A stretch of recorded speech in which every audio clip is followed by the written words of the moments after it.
বাংলাদেশ দল ম্যাচটা কোথায় জিতলো, কোথায় বাংলাদেশ দল এগিয়ে গেল, এই প্রশ্ন করা হলে যারা ম্যাচ দেখেছেন বা আপডেট নিয়েছেন তারা নিঃসন্দেহে বলবেন যে তিনজন ব্যাটার ইমন, শামীম এবং হৃদয় ম্যাচটা জিতিয়ে দিয়েছেন। হ্যাঁ, এটা বলা সহজ কিন্তু কাজটা অনেক কঠিন ছিল।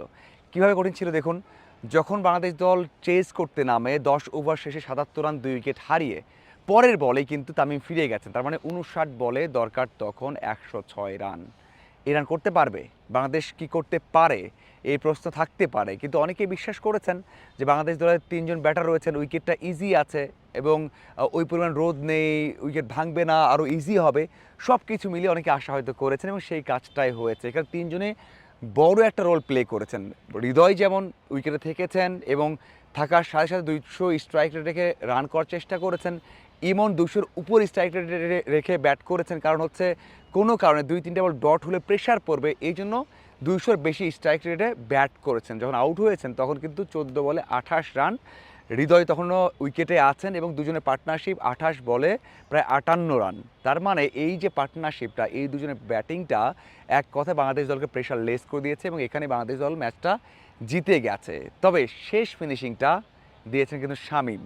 শামীমকে নিয়ে অনেক সমালোচনা আলোচনা হয়, কিন্তু অনেকেই বিশ্বাস করে যে বাংলাদেশের যেই ব্যাটিং অর্ডারটা রয়েছে সেখানে শামীমের হাতে সবচেয়ে বেশি পাওয়ার এবং শামীমের হাতে সবচেয়ে বেশি স্ট্রোক রয়েছে বা বেশি মানে শট রয়েছে, যেটা টি-20-র জন্য একেবারেই অ্যাপ্রোপ্রিয়েট বা যথেষ্ট বা দরকার।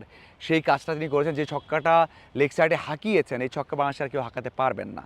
সেই কাজটা করে দেখিয়েছেন যে তিনি পারেন। এবং তাওহিদ হৃদয় প্রেস কনফারেন্সে এসে বলেছেন যে হৃদয়ের খেলা দেখতে সবার ভালো, শামীমের খেলা দেখতে সবার ভালো লাগে, সবাই উপভোগ করে এবং সবাই জানেন যে শামীম যদি উইকেটে থাকেন যে কোনো টার্গেট 200, 210, 190 সে রান কিন্তু বাংলাদেশ দল করতে পারবে। সেই কাজটাই করেছেন। 13 বলে 33 করেছেন, প্রায় 250 স্ট্রাইক রেটে ব্যাট করেছেন এবং ওই যে দুজন যে ভিত করে দিয়েছেন, প্রেশার লেস করে দিয়েছেন, সেই কাজটা কিন্তু করে দিয়েছেন শামীম। হৃদয় সেই কথাই বলেছেন যে আমাদের কাজ তো এই কাজগুলো করা, মানে এমন চেস করা। আমরা তো শিখে এসেছি এবং এই প্রক্রিয়াতেই যেতে চাই। হয়তো সবসময় হবে না, সবসময় না হলেও আমরা চেষ্টা করে যাব এই কাজটা যত বেশি করা যায়, মানে 180, 190 রান চেস করা যায়। হৃদয় সেই কথা বারবার প্রেস কনফারেন্সে বলেছেন। নিজের ইনিংসের কথা বলেছেন যে তিনি এত পরিশ্রম করছেন, কাজে লাগছে এবং নিজের পছন্দের জায়গায় খেলতে পেরেছেন, কাজে লাগছে।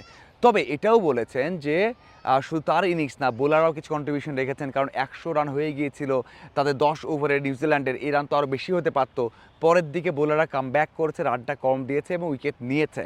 বোলারদেরও ক্রেডিট দিয়েছেন, সাথে ক্রেডিট দিয়েছেন ব্যাটারদের, বিশেষ করে ওই তিনজনের। কারণ আপনি খেয়াল করে দেখবেন যখন বাংলাদেশ দল চেজ করতে নামে 25 বলে মাত্র 20 করেছেন তামিম, টেস্টের মতো খেলেছেন।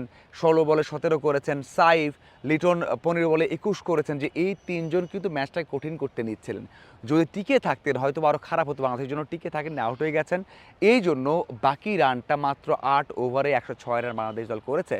দারুণ একটা জয়, দারুণ একটা এক্সাম্পল, দারুণ একটা আত্মবিশ্বাসী ম্যাচ বাংলাদেশের জন্য, যে ম্যাচটা বাংলাদেশ দল বারবার দেখে আত্মবিশ্বাস বাড়াতে পারবে। এবং বাংলাদেশ দল অবভিয়াসলি সিরিজে এগিয়ে গেল।